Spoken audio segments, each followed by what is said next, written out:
First thing we want to do is disconnect the negative battery cable. We want to remove the oil dipstick tube. It's a 15mm bolt right here, and then it should just separate. There's an O-ring down below, and it should just separate out of its hole. So I want to jack it up, put it on jack stands, and pull the passenger tire off. If yours is four-wheel drive like this vehicle, we'll want to take this nut and this nut off. That's for the transfer case support bracket. It's 21mm. We'll just take the nuts off for now. We won't push the bolts through yet. So under the vehicle, we have a 10mm, and that holds the transmission dust plate on. We'll want to take that off. We want to disconnect this connector here, and we have these 13mm bolts. Those come out.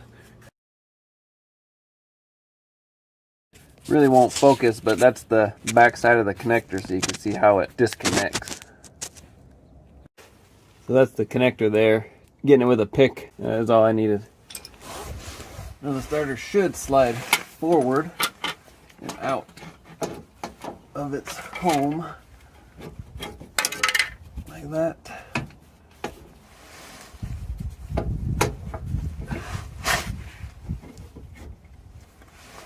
And so this bolt head is in the way, so we'll just slide it, take this nut off, slide it over.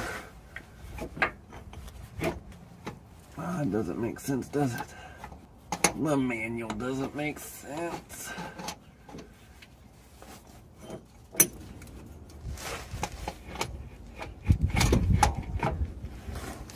So according to the manual, it says that this bolt that we removed, that outer nut, just a second ago off, it says it's in the way, but if you twist and maneuver, it's not in the way. So don't believe them. It's not in the way. Get this little heat shield off.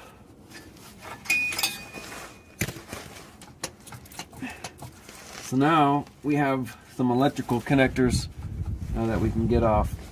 We need to get off the main power, and then the S terminal needs to come off.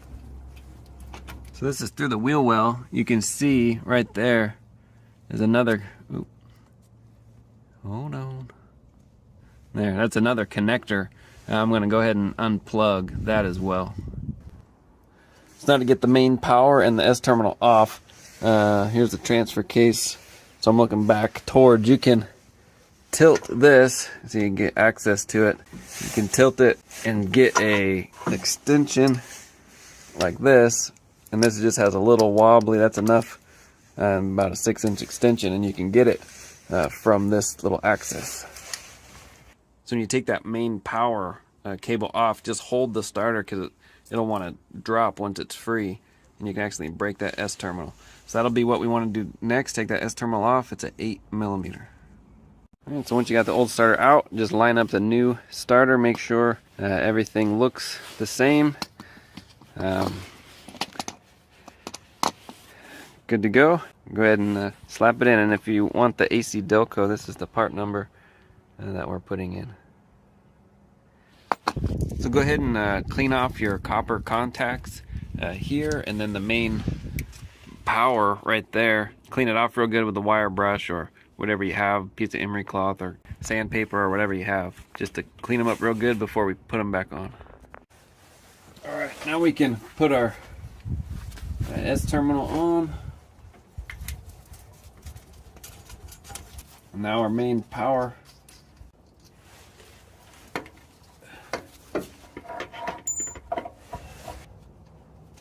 Alright, there we go.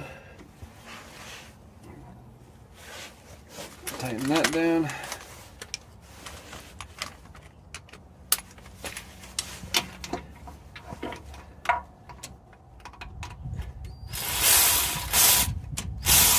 Of course, the new one is a 15 instead of a 13.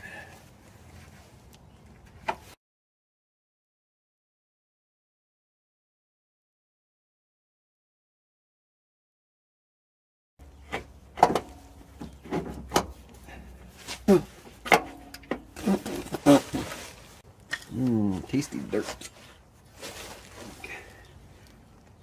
Don't forget our heat shield. Can't forget our transmission piece first.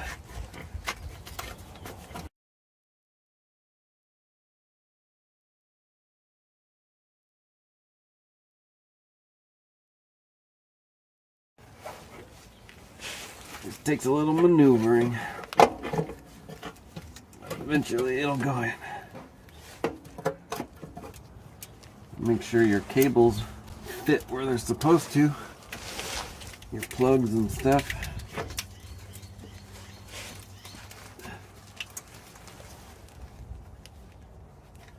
We'll plug this back in down here. Don't forget that plug up top that we unplugged. Now we can put our main starter bolts in.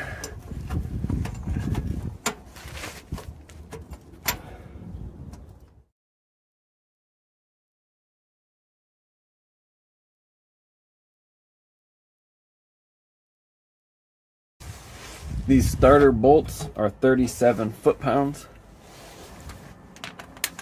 Now we can put our transmission dust plate bolt back in.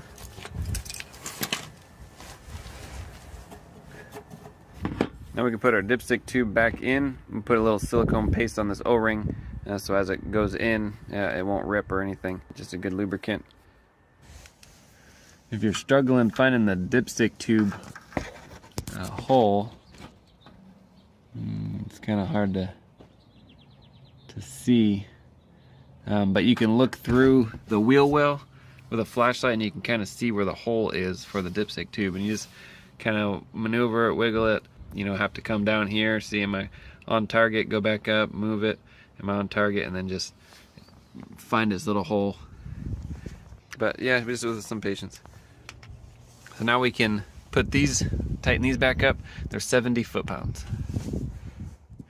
So my heat shield wasn't on all the way correctly, so you can take this fender well out here and then you can get access. It's kind of tight, but you still are able to maneuver that heat shield, take it off if you need to reposition it. All right, battery cable is back on. Go ahead and fire it up. Do it again.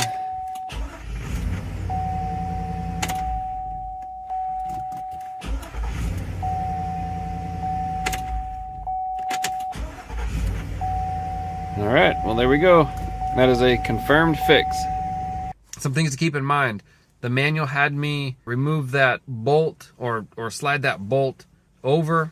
I don't know why. It didn't make sense when I was doing it. I'm like, this isn't helping. It seems like it's getting more on the way.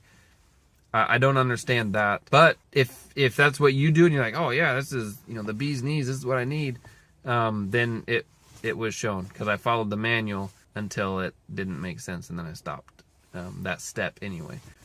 Starter's pretty heavy, so just keep that in mind. When you pull it down and you disconnect the main power, that positive lead going into it, just be prepared. It's heavy. When you're putting it back in, you know, be prepared in that way too for a little muscle fatigue. It got my arms, you know, my biceps pretty sore. I'm doing it on the ground. I'm a mobile mechanic, so a lot of my stuff's on the ground, which probably matches a lot of, you know, DIYers. So it'd be a different story if it was up in the air.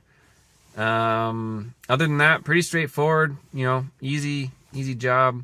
I'll have a link as well to the diag, how we came to this point of replacing the starter. So be sure to check that out as well. All right, well, thanks for watching. Like, subscribe. See you on the next one.